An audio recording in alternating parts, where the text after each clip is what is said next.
What's up, guys? Welcome back to another video. Today we're taking a little walk down here by the river near the downtown area. Just a quick reminder, I want to let everybody know that my book's coming out really soon. I know I keep saying that, but it's not the end of the month yet. I think I might be able to make it. We're just a few days too late. While I get them all proofread and edited and all that good stuff. Got to make sure they're right, you know. And also, I want to say welcome to all my new subscribers. Thank you for clicking that button. I appreciate it. If you like my content and you want to help support the channel, there are links down below to PayPal, Ko-Fi.com, or you can join my Patreon. All those links are down there. And no matter which way you choose, I will send you exclusive weekly supporter-only videos, copy of my book, Live in Cambodia, A Guide for Living in the Kingdom of Wonder, copies of my new books when they come out, and all kinds of other stuff. It's my way of saying thank you. Kind of windy today. Hope you're not hearing that in the old eardrums there, but that's okay. I like the windy days. Keeps things cool. Alright, check out those links and let's get on with the video.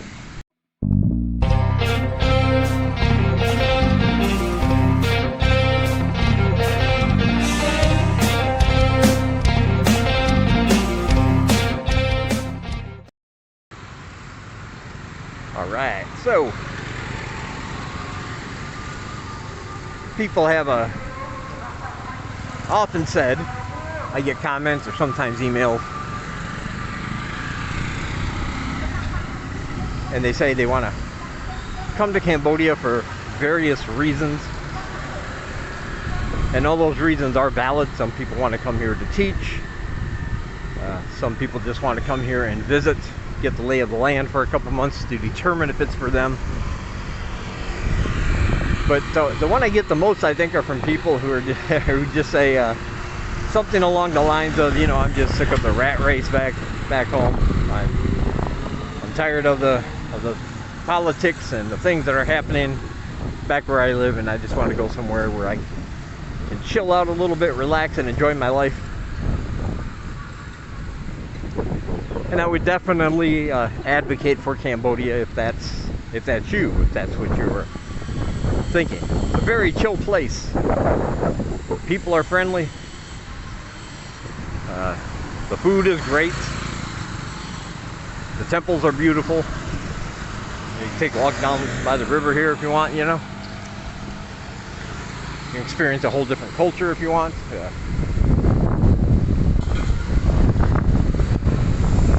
It's probably one of the safest countries in the world.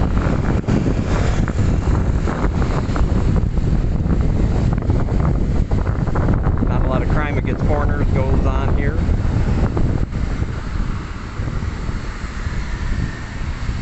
But again, as I like to tell people, you know, all that sounds great. And by the way, yes, it is inexpensive. And that always plays a part, I'm sure.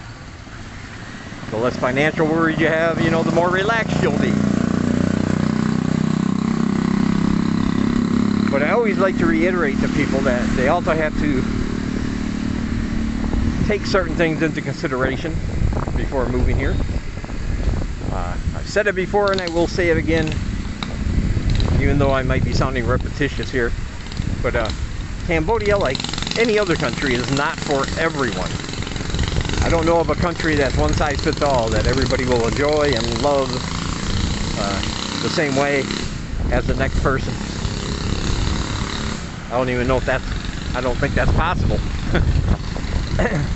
Because we are all different and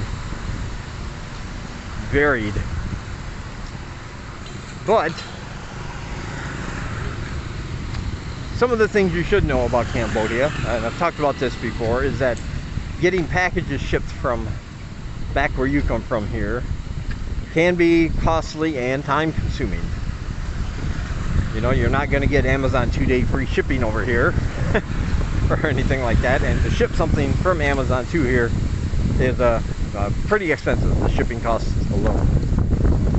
I read a lot of books, but I stick to my e-readers because a physical copy of a book, let's say I want a book and the paperback is like $12 or something, well, shipping on that's going to be about 25 bucks just for that one book, at least according to Amazon. So it's not really cost effective there. But the same way will apply to electronics and anything else if you're having them shipped from a place like Amazon or somewhere back home. You'll have to pay that exorbitant shipping costs. And depending on what the product is, could take anywhere from 3 weeks all the way up to 2 months, maybe even longer for it to arrive. Since a lot of places here in Cambodia don't have street names or even addresses, you'd have to go through a third party at a cost to have something shipped right to your door.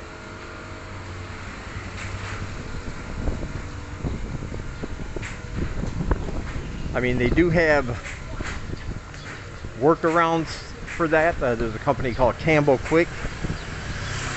They'll give you a free quote on how much it would cost them with their fee to ship things from Amazon over to you. They'll give you a free quote, and whatever the quote is, that's how much it's going to be. But then there's also an extra charge once it's delivered that you pay the driver for shipping, because they use exact weight to go by the shipping costs. So they don't try to estimate it. But yeah, getting things shipped here from back home, not as straightforward as it is where you come from.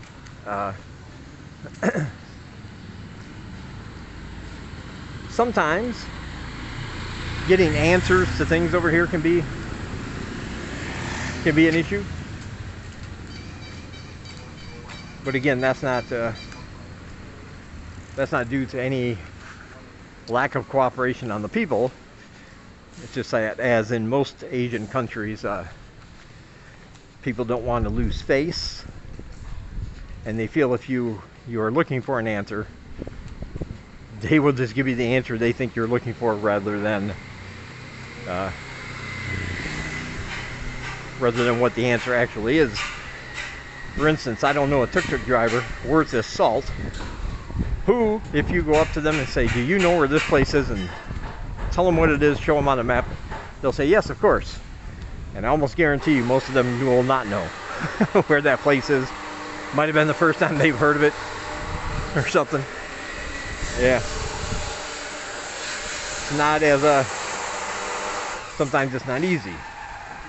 So you have to learn over a course of time to know if you're getting the correct answer or not, or if they're just trying to make you feel better by saying, yes, of course I know, because they don't want to embarrass themselves by saying they do not know. But that's pretty common here in all aspects of the culture.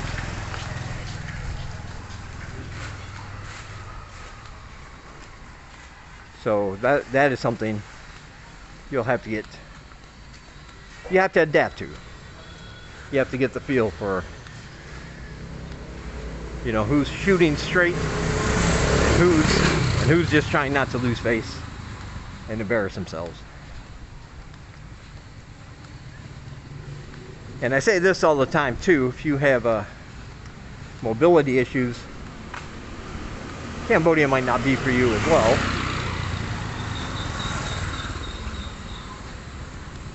You don't see wheelchair ramps at the vast majority of places don't have them. A lot of sidewalks, even the ones they've just done, even though they look really good, they're nice to walk on. If you have issues with walking, they don't always put that little ramp in the sidewalk, so that's a lot of stepping up and stepping down.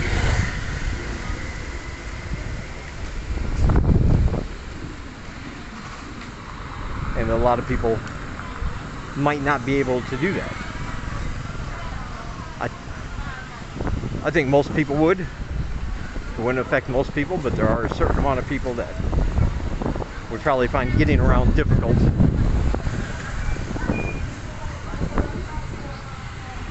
Because of their physical issues.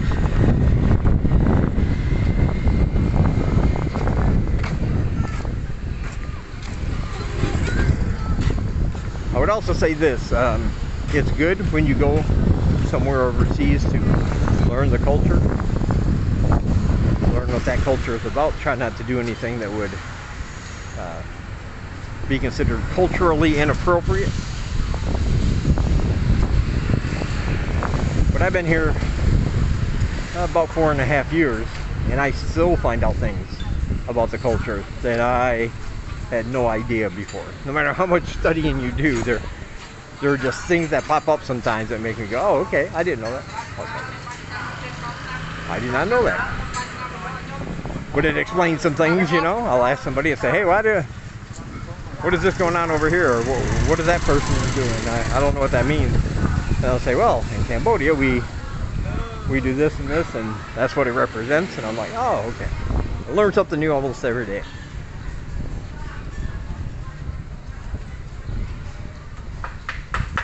But it is important, I think, as a foreigner to conduct yourself in a way that is conducive to the culture you choose to plant yourself in.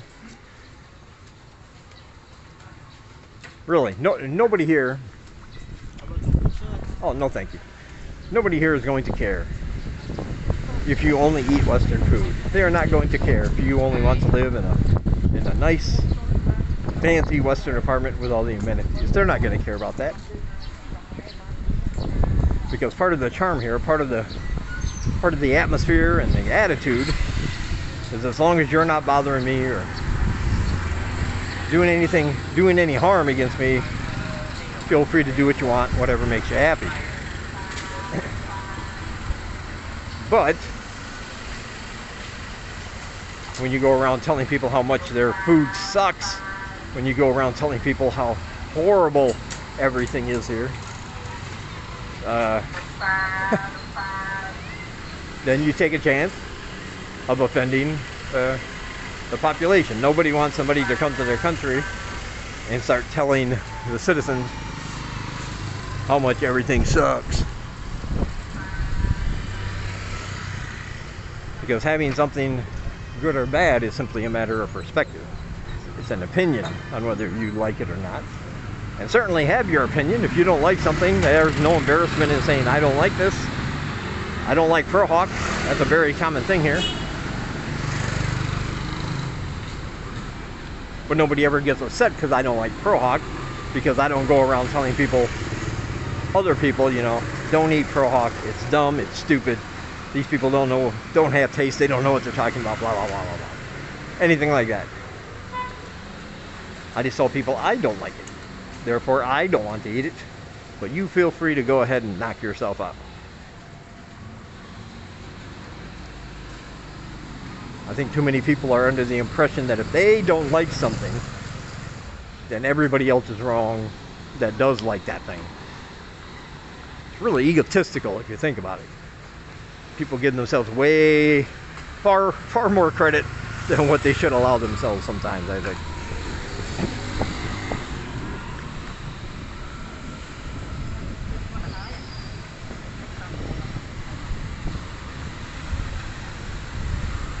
Yeah, if you and the last thing I would say is that taking all those other things into consideration, you're okay with all those other things.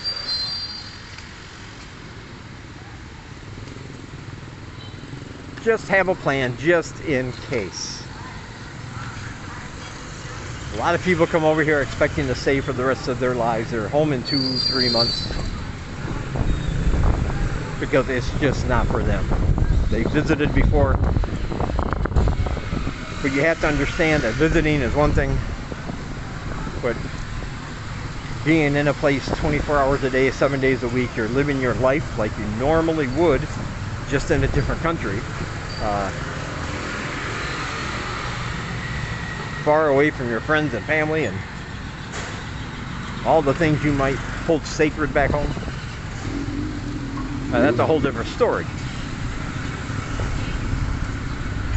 A lot of people are travelers, but it's something different to be an expat. Just to find a country, plant yourself there, call it home.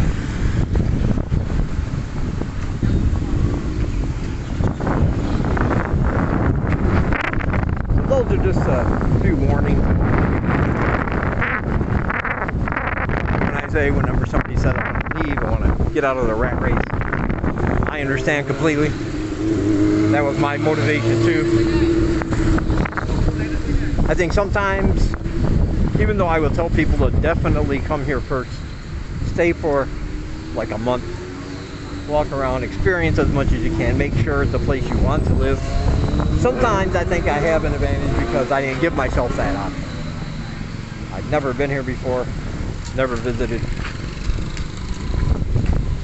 Just one of those sounds good to me. Let's make it Cambodia. And, been here ever since. And I've loved it ever since. I have no regrets. Nothing I would change or do different. And I'm very, very happy and content here. And that's the most important thing. So take what I said into consideration. But of course, you don't have to listen to me. I'm not your dad. So do what you want, but just don't blame me if something bad happens. That's all I'm saying. Alright, be sure to check out all my links down below. Like I said, I got links down there to PayPal, Ko-Fi.com, or my Patreon. And you, if you donate, will receive my weekly exclusive videos and a copy of my books and other good stuff. There are other channels vlogging from this part of the world down below. Check all those out. It's always good to get different opinions and outlooks and views and everything, so check those other channels out for those. I think you'll like them. If you don't want to donate but you want a copy of my book or any of my books, all the links are down below for that as well. You can just buy it direct. You can even use PayPal to buy it if you want. Instant download. And also my other channel, Horror Reads. I upload a new video every 2 to 3 days talking about horror books. The ones I've read, give my reviews, we discuss them. I like the way the channel is growing, it feels good. I love them videos, so check that out if you're into that kind of thing. Alright. Thank you guys for watching, and I'll talk to you in the next one.